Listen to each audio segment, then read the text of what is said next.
Всем привет! Совсем скоро наступает самый волшебный праздник – Новый год. И как это обычно бывает, новогоднее настроение само не приходит. Его нужно создавать. А помочь в этом может хорошее кино. Предлагаю вам подборку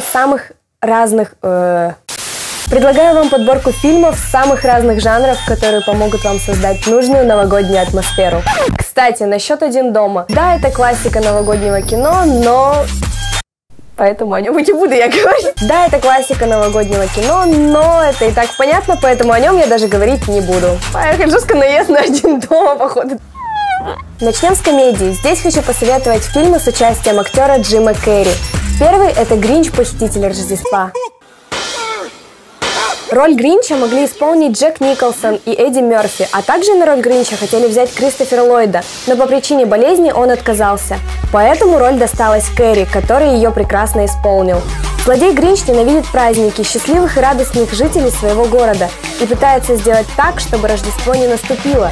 Но за всей этой ненавистью кроется драматичная история самого героя, в ходе которой мы узнаем, каким на самом деле является Гринч. Сам фильм снят по одноименной книге, экранизировать ее начали с 1966 года. А в 2018 году выходит обновленная версия фильма. В роли Гринча мы сможем увидеть Бенедикта Камбербэтча. Следующий фильм с Керри, который здорово смотрится под Новый год, это «Лемони Сникет. 33 несчастья». Завораживающая стилистика, приятные темные тона, черный юмор. Это фильм о дружной семье, которая способна устоять даже в самых экстренных ситуациях. Фильм снят по мотивам 3 романов Лемони Сникета из серии «33 несчастья». В начале 2017 года компания Netflix выпустила целый сериал. Скоро выходит уже 2-й сезон. Интересный факт. В этом сериале важную роль играет число 13. В серии детских книг, по которой он снят, их 13, в каждой из которых по 13 глав. Премьера состоялась 13 января 2017 года, ровно через 13 лет после выхода фильма с Керри. Ну а третья работа с Джимом Керри – это фэнтези-мультфильм «Рождественская история» от Роберта Земекиса, режиссера фильма «Назад в будущее». Это первый проект Джима Керри на студии Disney за всю его многолетнюю актерскую карьеру.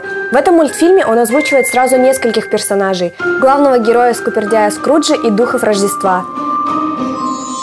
Сама же история очень поучительная и добрая. Она повествует о ценности отношений с людьми и о том, что материальные богатства – это не самое главное в жизни человека. Далее хочу рассказать про более драматичные фильмы, но не менее атмосферные и волшебные. Это 3 фильмов от Тима Бертона. Первый, который я бы посоветовала – «Эдвард. Руки-ножницы». Пум-пум-пум-пум, типа. Порой люди чересчур жестоки к тем, кто хоть немного отличается от них самих. Это романтичная сказка об искусственном человеческом существе, которому удалось завоевать сердце любимой девушки. Идеей для создания образа Эдварда послужил рисунок Бертона, который он нарисовал еще подростком. А на роль Эдварда рассматривались кандидатуры Тома Круза, Джима Керри и Роберта Дауни-младшего. Второй фильм от Бертона – это «Бэтмен возвращается» 1992 года. Это тот самый Бэтмен с Дэнни Девито в роли Пингвина и Мишель Пфайффер в роли Женщины-кошки. Но Бэтмена играет Майкл Китон. Кстати, это мой любимый актер в роли Бэтмена. Пишите в комментарии, какого Бэтмена любите вы. Гротескная атмосфера мрачной сказки, совершенно безумные поступки героев. В целом, это отличный фильм со специфическим стилем, колоритными персонажами и шикарной музыкой. Интересно, что на роль Женщины-кошки рассматривались Мадонна, Шер, Мэрил Стрип и Деми Мур. Ну и третий на этот раз мультфильм от Тима Бертона «Труп невесты». Для меня эта работа более рождественская, чем тот же «Кошмар перед Рождеством», потому что впервые я увидела этот мультфильм как раз в новогодние праздники, когда была совсем маленькая. В нем нет никакого празднования Рождества, однако он несет в себе атмосферу чуда. Во многих работах Тима Бертона присутствует противопоставление мира живых и мертвых. При этом мертвецы веселятся, поют и танцуют, а в мире живых проходят обычные скучные будни. Такими мы и видим главных героев – поникший и унылый Виктор и эмоциональная, импульсивная Эмили. Это трогательная история о любви и предательстве, добре и зле, жизни и смерти.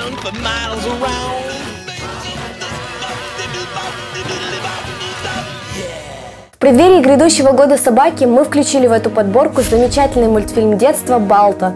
Если вы еще не смотрели этот мультфильм, то обязательно посмотрите, он очень крутой. В мультфильме Стивена Спилберга замечательно все, от анимации до интересной трогательной истории, которая имела место быть на самом деле. Это история о том, что не нужно стыдиться своего происхождения. Важно не то, кем мы являемся, важно то, что мы делаем. В реальности Балто – это угольно-черный сибирский хаски, ездовая собака из упряжки, перевозившая медикаменты во время эпидемии дифтерии в 1925 году в городах штата Аляски, США. И по сей день в школах Аляски проходят историю Балто. Он остается символом доблести, чести, достоинства и воли к победе.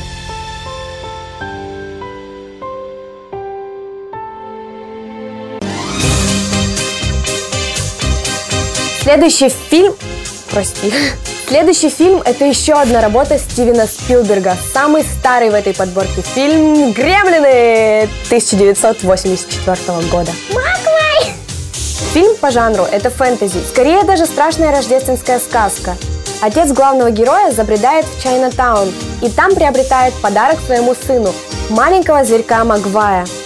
Далее происходит череда диких происшествий, спойлерить не буду, поэтому просто посмотрите. Мы не могли не порадовать любителей боевиков, поэтому включили в эту подборку «Крепкий орешек», а точнее его вторую часть, где действия проходят в канун Рождества. Джон Маклейн прибыл в аэропорт. Он должен встретить жену. В этом же аэропорту появляются плохие парни, которые оказываются террористами. Но полиции уже хочется отправиться на празднование Рождества, и совсем приходится разбираться Маклейну. Фильм стал первой лентой в истории, фоновое изображение для которого создавалось при помощи компьютера, а не традиционного рисования на холсте. А чтобы снять сцену драки между Брюсом Уиллисом и Уильямом Седлером на крыле самолета, потребовалось несколько дней. Для съемок этой сцены использовались огромные вентиляторы, распылявшие искусственный снег. А вот большинство шуток, которые произносит главный герой, были импровизацией Брюса Уиллиса. В заключение мы решили взять новый фильм, вышедший в этом году в середине декабря «Санта и компания». Кинокомедия повествует о далекой Лапландии, где круглый год трудятся маленькие эльфы, приготавливая и упаковывая праздничные подарки. Но произошла ужасная трагедия, в связи с которой Санта отправился в Париж, чтобы найти лекарства для заболевших эльфов. Нужно спасать праздник, нужны витамины, но в нашем мире Санту воспринимают не как волшебника, а скорее как сумасшедшего деда. Кстати, ходит он в зеленом одеянии, вопреки сложившемуся образу Санты в красной шубке. Это добрая семейная кинолента, но есть и шуточки, понятные только взрослым. В целом же фильм оставляет только положительные впечатления и заряжает праздничным настроением. Как вы могли заметить, почти везде речь идет именно о Рождестве, так как в европейских странах главным торжеством года остается именно католическое Рождество, а новогодние праздники в Европе являются как бы продолжением рождественских. Создавайте себе новогоднее настроение, смотрите хорошие фильмы и наш видеоблог «Ветви». С вами были мы, всем пока!